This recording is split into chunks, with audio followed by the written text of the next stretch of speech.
Ladies and gentlemen, welcome to Marketing Monday on July 31st, 2023. This is a part of the show called Wins and Fails, where we go over all of the wins and fails in the last week of marketing and business. And guess what? Today, I am proud to say we have a return of the all-time, undisputed Marketing Monday GOAT. A person whose very jersey and name hangs in the rafters. A person this show was built on. I thought he was out of the game, but he's back in a major way. Ladies and gentlemen, Sam Bankman-Fried. Sam Bankman-Fried. You thought this guy was taken down when FTX imploded. He was arrested. He was extradited from the Bahamas to the United States, put under house arrest. The judge took away his laptop and his phone and gave him a flip phone. And still, this man is finding a way to get it done. Starting with intimidating witnesses.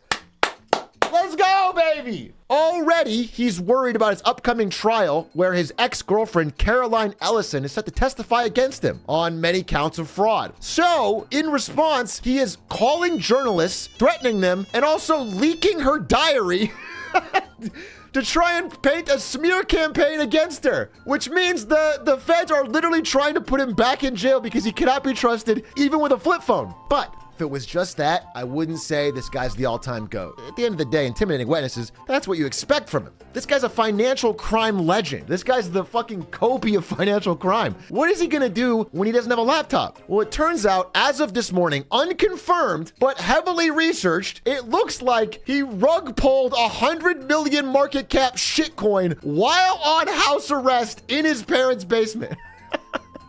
There was a token called the Bald token. So I was very interested, right? Because I wanted to invest. And this morning, all of the Bald token liquidity was rug pulled, providing 100 million of profit to a certain crypto address, which is linked upon research to Alameda Research, which was the company that Sam Bankman-Fried ran.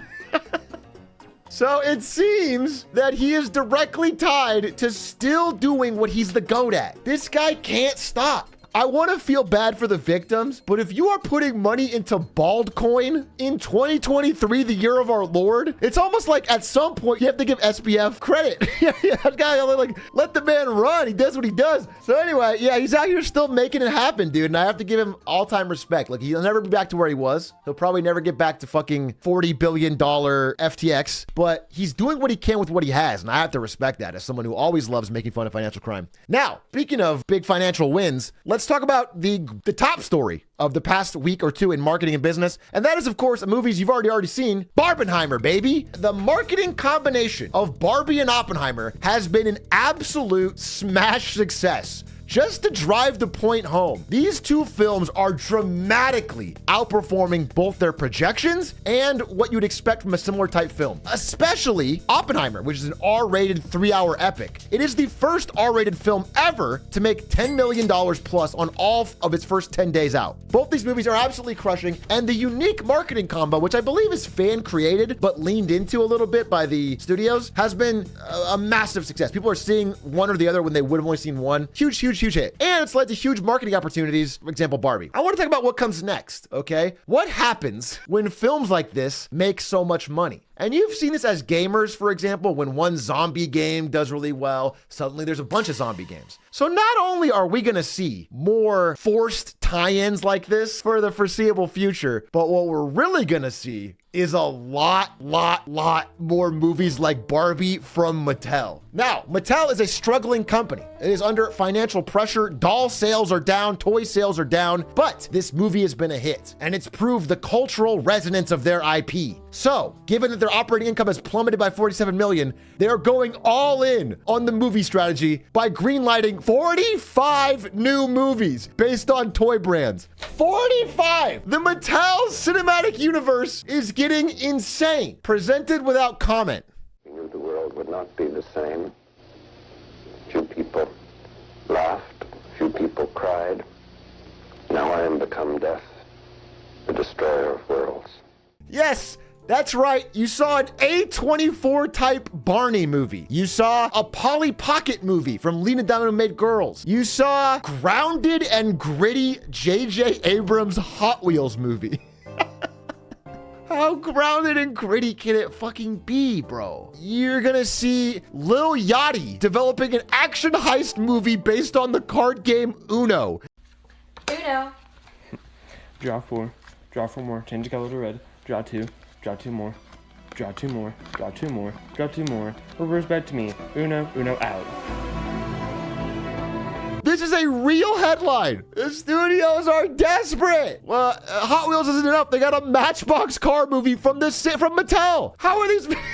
How different can they be? And of course, that is just 4 or 5 of the 45 coming, including Wishbone, Magic 8 Ball, Viewmaster, American Girl, Masters of the Universe, Major Matt Nelson, Thomas the Tank Engine, Rock'em Sock'em Robots. All of these are getting live action films, all in marketing and spending blitz from Mattel to get their toys back in the good graces of the viewing public and to build some sort of Mattel cinematic universe. Now, have I heard this idea before? Yes, in a million different bad ways. Have I heard this idea before for toys though? Yes. Yes. This already happened in the 2010s when Hasbro tried it after G.I. Joe was a success, and it was a total flop. Does anyone have a memory of more than a goldfish in the fucking business world? I do not think this is going to work, but they're going to spend a bunch of money anyway. Remember the Battleship movie? Hard left rudder. Hard left rudder, aye, sir.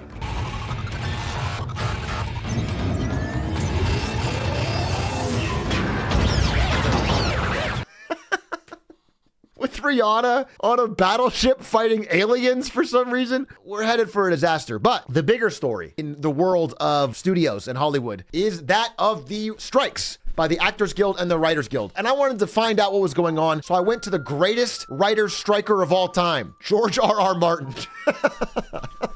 A man who knew the strike was coming, so he set out on strike 10 years ago. He has been in the trenches for far longer than the rest of us. He seems to think this is going to be the longest and most bitter of all the strikes he's seen in his long career. And has suspended his own shows that he's worked on, including House of the Dragon Season 2, and believes that this strike is the most important of his lifetime, which is why he's been preparing for it for so long. And I give him great credit for that. And I looked into it. So recently, SAG-AFTRA, the Actors Guild, sent a list of demands. It was sent back, and it's insane.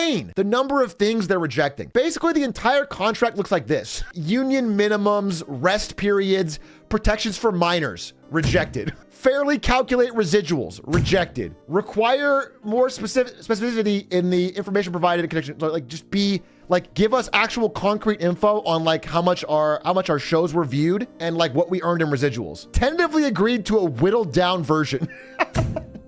It's like the only agreement. Increase the penalties for not providing meal breaks. Rejected. The studios will not even agree to increase the penalty for if they don't provide the mandated meal breaks, which means they're planning to not provide the meal breaks. It's crazy. I mean, it's crazy. So, at this point, it's tough to say what's going on. But the main demands in this very long document are as follows. It's new media revenue sharing. This is like probably the most important singular demand in the SAG-AFTRA demands, which is that actors and the cast can share in the revenue generated when their performances are exhibited on streaming platforms. Right now, if a movie or a TV show or whatever is put on streaming, they only get the upfront flat fee and nothing if the movie does well. The reason that studios really are not going to budge on this point is multifaceted. But if you look into it, one of the main things seems to be not that they're afraid they'll have to pay a little bit more, but that they're afraid they'll have to release the streaming numbers. Because right now, every TV show and movie that is streamed on Netflix or Amazon Prime or HBO, they can hide how much it's viewed. And if it's a big success, they'll tell you, oh yeah, it was a big success. And if it's not, they don't have to tell you that. They do not want to release the real hard numbers. All of that data is hidden and it's carefully manipulated. And you could see with a show like, for example, Amazon's Lord of the Rings, which was announced as having broken a great viewing record. It's breaking all records, the biggest premiere in the history of Prime Video. It's amazing. But was actually, most people didn't even finish the first fucking episode, let alone the show. It's actually pretty much a colossal flop. But if they have to release those numbers, it could be very bad for their stock. A lot of these companies are much more concerned with projecting the image that everything is going well with their big high profile spending than they are about actually paying the actors and writers. That's a smaller budget item to them than the keeping the narrative going to Wall Street that everything is going well. And also a second aspect of that, the hard truth of it is Netflix might spend a lot of money to get like Martin Scorsese to make The Irishman, but The Irishman doesn't get viewed that much. It's fine. They get to hang out with the high profile biggest directors. It's good for their image. They feel good. But the thing is, if they spend, let's say, $20 million getting Scorsese to do that film, and then someone else, a low-budget director, makes The Kissing Booth 3, and this gets viewed 40 times as much as The Irishman, that guy's gonna ask for a raise. And they don't want to give him a raise. The problem is all of these trash movies that get massive viewership on Netflix gets to make them for very cheap because they don't tell the directors and the actors behind it that it's doing very well. They can say, yeah, it's a trash movie, we'll pay you a little bit, and then go on. But actually, these movies crush, and people that make them deserve to get paid more because this is what the audiences want to watch. And so all of this is part of their secret plan to keep all of this stuff hidden so they can avoid paying what people are actually worth. Who is going to help us win this fight? You know, I mean, this is a pretty important struggle. I think it has larger impacts for all of labor unions. It's very high profile. And I want to give credit where credit is due to one person and one iconic line. They gon' rumble, they gon' take your face off. They gon' rumble, they gon' take your face off. It's mean on ya, like a dream when I'm rumbling. You're gonna scream, mama. So bring drama to the king, Brahma. Then come at you with extreme mana. Dwayne "The Rock" Johnson did step up, bro. He jumped up and made the largest single donation they've ever received from anyone to the SAG-AFTRA strike support, which provides money for food, rent, and housing for all of the striking actors so they can keep the strike going longer so they have a better chance of actually winning. And that's pretty cool. Even though, I have to say, just to be fair for the reporting, it was recently released that he makes $1.7 million per Instagram post.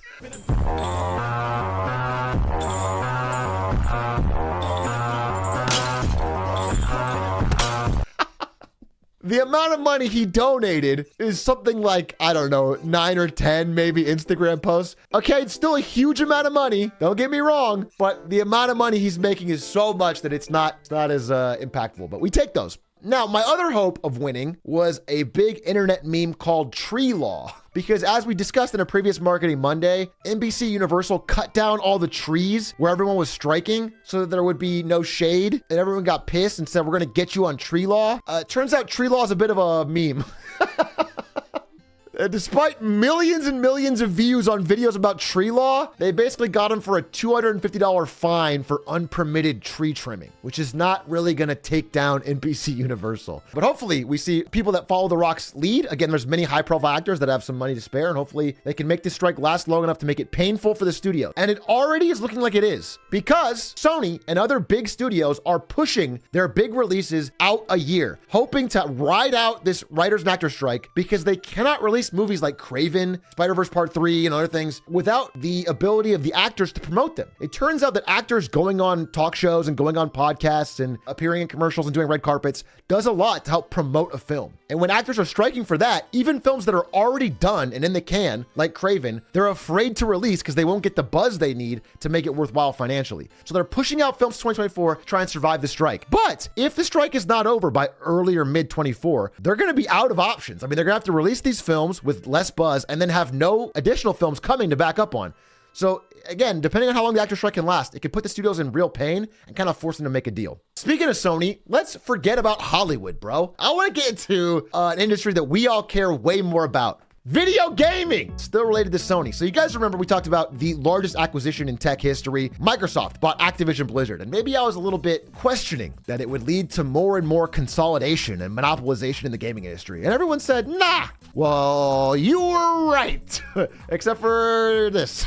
See, Sony is trying to respond in kind by buying up more studios because that's the only thing they can do against the massive buyout by Microsoft. They have to do the same thing. It leads to an arms race where the only few small players buy up every single other player, and we have 1, 2, maybe 3, sort of an oligopoly situation. And Sony doesn't have the same amount of money that Microsoft does. So Sony is trying a different strategy. Right now, they have a thing called Sony Financial Services, which I guess is like financing for TVs or some shit. I don't know. I mean, every company in Japan has like 19 different arms. This is not really big in the States, but they have Sony Financial Services, and they're going to spin it off. They're going to like spin it off to its own company, do an IPO, and basically use that to raise money. They're going to sell the financial services part of the company. And this will allow Sony to raise a whopping $8 billion. Now, compared to the $68 billion that Microsoft throws around for Activision Blizzard, it's not that much, all right? It's still broke. But $8 billion is a lot of money. They can't go after the big boys. Nintendo for $47 billion, EA for $35 billion, Roblox for $24, Bandai Namco is still out of reach, poor Omegalol, and Take-Two, which is Rockstar, you know, like GTA, Red Dead, etc. So these are out of reach. I don't think Sony has the financial resources to buy any of these. But these are about 5 companies in the entire gaming industry that are out of reach. Everything else is very much in play. And I think if we look at this announcement and this number, we can start to do a little bit of research and make an educated guess as to who Sony might be targeting. And I've narrowed it down to a list of about 5 or 4. Number 1 is Square Enix. They work very closely with Sony, and they are worth about $5.7 billion. There's a very real chance that Sony, based in Japan, connections with Square Enix, could move in with their $8 billion and try to buy and acquire Square Enix. Next could be the Embracer Group. You guys probably don't know who they are. They're pretty hidden behind the scenes. The Embracer Group is like a Swedish gaming conglomerate that buys up indie studios and gaming IP. And they own things like Metro Exodus, Dead Island, Borderlands, Saints Row, Torchlight, but also like hundreds or even thousands of little indie games. Embracer Group is very big, and they're about $5.1 billion. This would be an interesting get for Sony because it encompasses like 100 plus studios, very small indie studios. Next could be Ubisoft.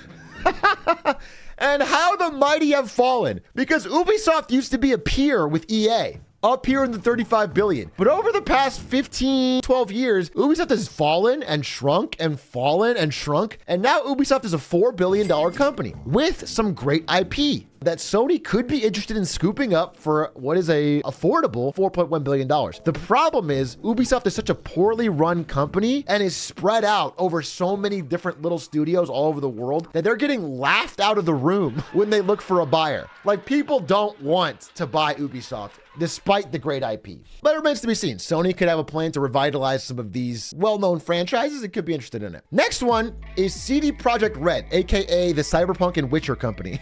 Now, they are also down in valuation from where they used to be. Again, pre-release of Cyberpunk, they were at like an all-time high, but they are still worth $4 billion and have, you know, a lot of great developers and credit. And this could be something Sony could be interested in picking up, but it seems pretty focused on a limited amount of IP. So I don't know if they'd go for that. And then finally, and perhaps most interestingly, is Japanese company Kadokawa, which is best known for owning FromSoft and a bunch of anime games, which again is worth $3.4 billion. There's a decent chance if Sony is looking for a thing that fits with their brand image of high-polished AAA style games, they could lock down FromSoft. Yeah, they own Funimation and Crunchyroll, and there could be some kind of tie-in there. So I think I'm the first person to mention this, but I'm going to put it out there that Sony could be interested in acquiring Kadokawa. But that's the only update on Sony. They're not the only person to win. And I want to give another win to Nintendo, which, as far as I can tell, figured out how to fucking tap it in. Nintendo has figured out that all they have to do is release a Switch 2 that is still portable, exactly the same, and slightly stronger, ideally with backwards compatibility. But we all know Nintendo, and they always follow up a good console with a terrible one. So there's a very real chance they're going to announce in January that the Nintendo Dildo is coming out. It has no games, and you stick it in your ass, dude. I have no fucking idea what they're going to do, but hopefully, based on leaked dev kits that were released today, they're going to launch next year. They've already got studios working on games, and it's going to be similar to the last Switch. Now, the main bit of detail that is not yet confirmed is backwards compatibility. Nintendo wants to do it because it'll convert more Switch users, but all the third-party devs are worried because if the Switch 2 is backwards compatible, everyone's just going to buy Nintendo games on it again. So it's going to come down to this. I mean, the third-party devs are arguing they shouldn't be backwards compatible or it should be limited. I don't know how they're going to resolve that situation. Probably they're going to do it, but that's where it's at. So I'll give a win to Nintendo for that. I have to give one fucking fail. It is a serious one, so get ready. There's a few institutions in this great earth of ours who I thought we could trust, pillars of the community that we can look to, we can salute, and we can say, when you speak, I trust you. And it pains me to say, it hurts me to say that one of them may have lied. Ladies and gentlemen, Taco Bell may be doing false advertising. the ones we know and love, apparently might be overstating the amount of meat in a Crunchwrap and a Mexican pizza in their ads. And the video evidence is damning. On the left, you'll see the Crunchwrap Supreme advertisement. And on the right, you will see an actual Crunchwrap Supreme received by a customer. This is a class action lawsuit. On the left, a Grande Crunchwrap. On the right, an actual Grande Crunchwrap. And as much as I want to defend my corporate overlords at Taco Bell, who I love and have been buying from for many decades, ever since college, I have to say, 2 days ago, I bought a Crunchwrap Supreme and I noticed it was pretty much like this on the right. It was pretty shitty and it really sucked. I was actually kind of mauled. And so to find this out is powerful evidence, especially because fast food restaurants across the board have a lot of incentive to do exactly this right now. Right now, we're having this phenomenon called shrinkflation, where companies are afraid to raise their prices anymore because they've already skyrocketed. So what they're doing is they're cutting the amount of food you get and trying to hide it. This is a huge thing happening right now, and the pressure for it is getting immense. And so everything they can do to try and find a way to give you slightly less or reduce the quality, they're gonna try to do. Now, the goal of the lawsuit is to get Taco Bell to either pay people who bought the products or to get them to provide correct advertisements, which I think would be pretty depressing.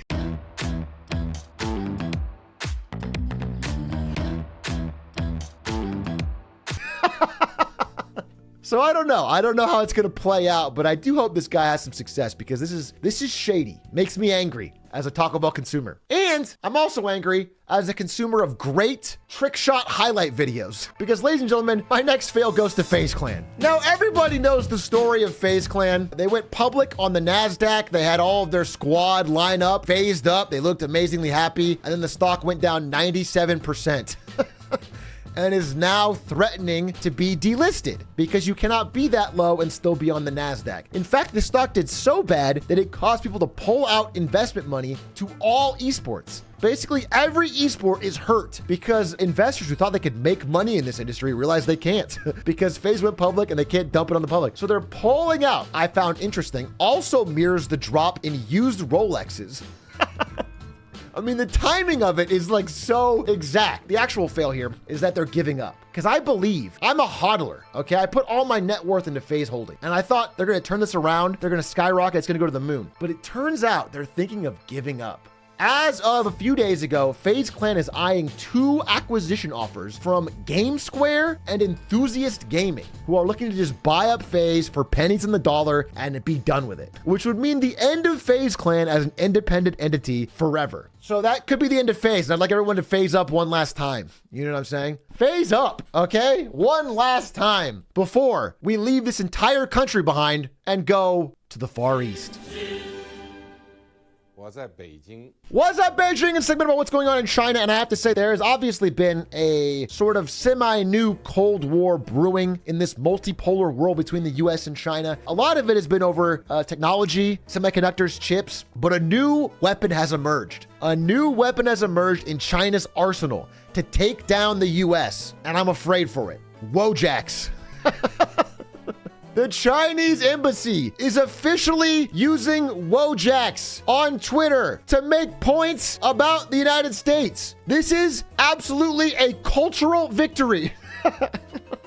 We cannot stand up to this onslaught. We've been officially owned. This is from Zhang Heqing. Again, the US GDP rate growth of 1.1% shows surprising vigor, but China's 6.3% growth rate is deemed a total disaster. No one knows the economy better than the Western media. Laughing face, crazy eyes, laughing face. Holy shit, dude. Sir, the Chinese embassy officials are posting Wojaks in the state-sanctioned media reports. Bush, do something. They're going to own us by making us the beta Wojak. And this could be a problem for us, but there are some problems of China's of their own. Namely, I want to talk about the birth rate situation. I mentioned this after last week's Marketing Monday. I did a little post-show thing on demographics, but some new research has emerged. Basically, if you guys don't know, China, much like Japan and a lot of other countries, actually including Europe and including America actually, is having declining birth rates, which means the population is getting older and older and not enough young people are being born. And eventually, we're going to fall fall off a demographic cliff, where there's just not enough young people to support all the old people in the population. And this is coming up for China much more rapidly than it is for many other countries. China's facing a big problem. And a lot of people say, oh, this is because of the one-child policy or a lot of other things. But when you think about it, that doesn't make a lot of sense, because Japan has even lower birth rates. They never had the one-child policy. And so looking into it more, a lot of research is showing that it's pretty obvious. People aren't having kids because they are pessimistic about, number one, their income, number two, their housing, and number three, their free time. If they are working themselves to death, not making enough money, and can't afford a house, they won't start a family. And this is happening all over the world to entire generations. So it's not just a Chinese problem, even though it's more pronounced there. And I found this study that looked at Japan specifically, about a company in Japan named Itochu. They're a big company. They employ a lot of people in Japan. And at one point recently, they banned late night work. Immediately after that, there was a baby boom for employees of Itochu alone. There's a direct connection between people that are forced to work like 996 hours or just not make enough money to keep up with cost of living, and people that start families. And I'm thinking more and more about it. I also noticed that, like, if you have a kid, you want them to be successful, right? You want them to be able to have a chance to make more money than you did, to have good schooling and good success. And there's just ever increasing evidence, people getting into the top schools and having opportunities for success are people that are already wealthy. This graph shows that people that are in the top 0.1% are extremely likelier to be admitted in the top schools. And this is based on same test scores. And people that are in like the middle to, middle lower classes are significantly less likely to make it into elite college admissions. There's just a direct link. This is a deep study by the MIT. And so, when you look at all this data, incomes are shrinking and opportunities are shrinking, people that aren't wealthy, the ability to buy affordable housing, which is what used to start families, is shrinking. I start to see that this warning of pitchforks and torches may have some merit. Now, this is at a recent meeting at a 5-star London Savoy hotel of the global elite and super rich, which is probably not the best place to realize, oh yes, we should tackle inequality.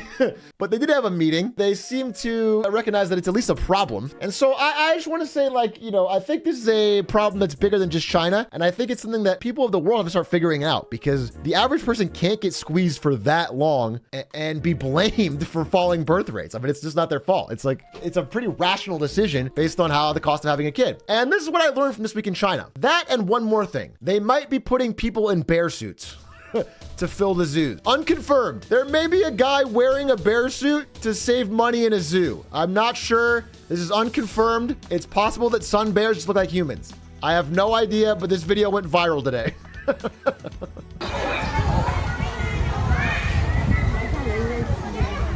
And this is probably the most important story coming out of China. But that, my friends, is Marketing Monday. Thank you for watching. Hope you enjoyed. And tune in next week for even more wins and fails. Check it. Hey, people.